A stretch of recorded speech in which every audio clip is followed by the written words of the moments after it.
The winter of 422 BCE lay cold upon northern Greece, and the fate of Athens' empire seemed balanced on a knife's edge. For here on the banks of the Strymon River stood Amphipolis, jewel of the north, a wealthy colony that commanded the timber, silver, and grain routes vital to Athenian power, yet lost to the daring Spartan general Brasidas, whose lightning campaign had stirred revolt in the north and humiliated Athens by seizing cities that once obeyed her rule. Unwilling to let such a blow stand, the Athenians dispatched an expedition under the fiery demagogue Cleon, a man of bold words but little military talent, who sought not only to restore Amphipolis but to prove himself the savior of Athens. Yet fate had arranged that his opposite would be waiting. For Brasidas, though weakened by wounds and wearied from years of campaign, remained in Amphipolis with a Spartan garrison, watching with hawk-like patience for the moment to strike. The Athenians, numbering perhaps 10 men, including hoplites and allied contingents, advanced cautiously toward Amphipolis, fortifying the nearby port of Eion as a base. But Cleon, ever rash and mistrusted by his own generals, hesitated fatally, uncertain whether to assault the walls, for Amphipolis was strong and Brasidas clever.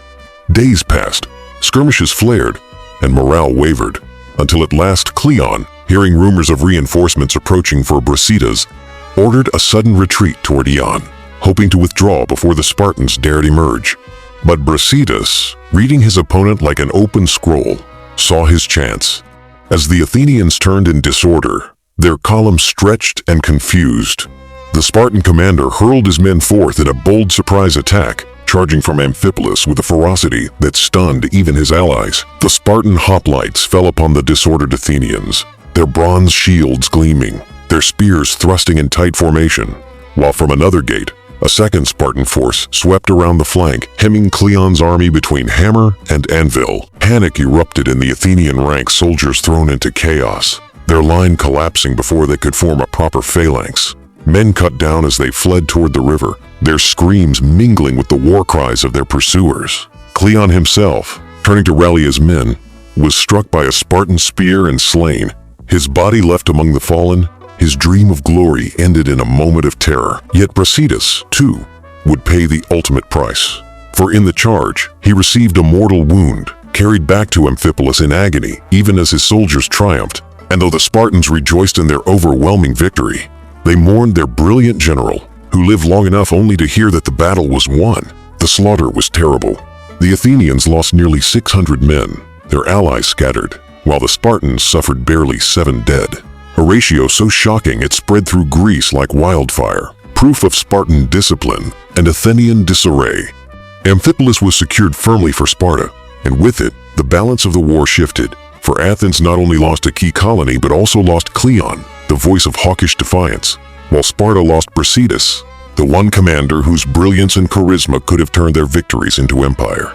In the aftermath, both cities, exhausted and leaderless, found themselves more inclined toward peace, and so from the ashes of Amphipolis arose the Peace of Nicias, a fragile truce meant to last 50 years but doomed to barely endure half a decade. Yet the memory of Amphipolis lingered, a reminder that fortune in war can pivot in an instant, that the rashness of one man and the daring of another can decide the fate of nations, and that sometimes even victory is tinged with tragedy.